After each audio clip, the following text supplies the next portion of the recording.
আচ্ছা ফোন দিচ্ছি। এই যে আমার মেয়ে, বিয়ে পড়ান। হানিফের সাথে তোর বিয়ে পড়াবে। হোয়াট? বাবা তুমি এসব কি বলতেছো? হানিফ আমাদের বাসার কাজে ছিল, ওর সাথে আমার বিয়ে পড়াবে কেন?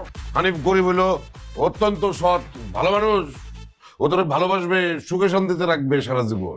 আমি বুঝতে পারতেছি বাবা তুমি পাগলামি করতেছো। মা, মা কোথায় তুমি? তাড়াতাড়ি আসো। আসতেছি। কি রে?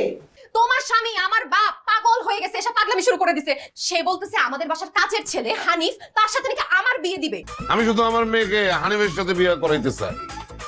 তুমি তোমার মেয়েকে বলো, বলো ভালো ভালো হানিফের বিয়ে করতে। তুমি না ওর বিয়ে ঠিক করছো? এই শহরের সবচেয়ে ধনী সিদ্দিক সাহেবের ছেলে, ওই কি নাম, ডলার, ডলারের সাথে। সে বিয়ার পরে প্রতি রাতে আমার মেয়ের পিটাবে। সেজন্য আমি হানিফের সাথে আমার মেয়ের বিয়ে দিতে চাই।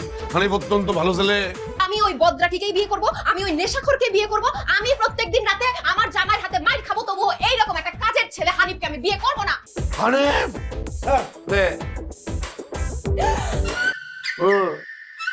আমি গুল্লি করে আমার গুল্লি উড়াই দিব, তারপর তুই এতিম হয়ে যাবি, শাইলা তুমি বিধবা হয়ে যাবা।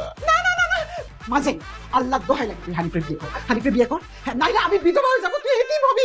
আপনি তো চিন্তা করতেছেন আমি গরিব, আমার বিয়ে করলে একসময় আমি বড় লোক হয়ে যাবো, কিন্তু এই যে আপনার বাবার দেখেন, সে যদি এখন মরে যায় আপনি কিন্তু এতিম হয়ে যাবেন।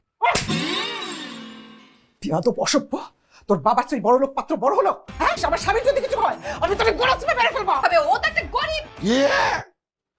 তুই আজকে হানিফ গরিব বলে তার বিয়ে করতে রাজি না?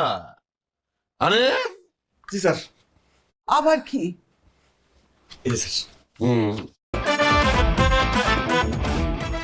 কি করতেছো তুমি? আমার স্থাবর অস্থাবর সকল সম্পত্তি, জায়গা জমি গাড়ি বাড়ি সব আমি হানিফের নামে লিখে দিছি। এখন বল, তুই বড় লোক হানিফের বিয়ে করবি? করব, আমি হানিফকে বিয়ে করব।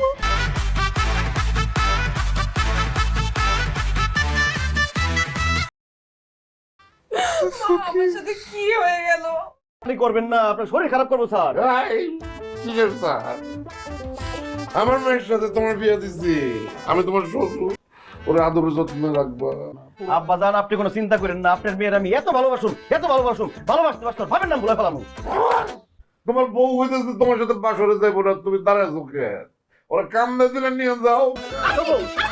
Good night.